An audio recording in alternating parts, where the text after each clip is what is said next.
Hello everyone, I'm Cherish Sydney C. Magnifico, and the name of this activity is Mascara Art.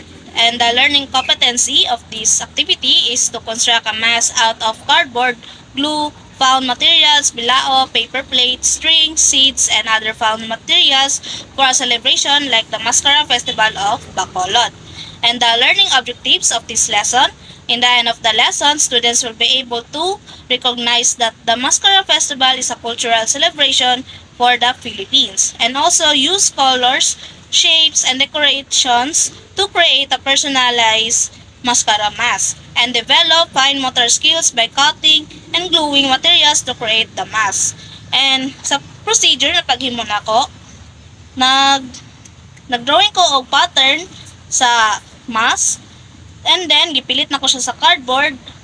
Tapos nag-design ko og lain-laing mga pattern sa mga pattern og na makita ninyo na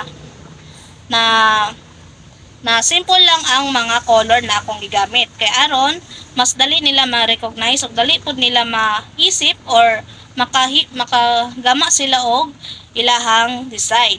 So, mao lang ni siya, and sa pag-cut kay i-guide lang nako po sila, bali tagaan lang po nako sila pattern para dili na kay sila malisudan.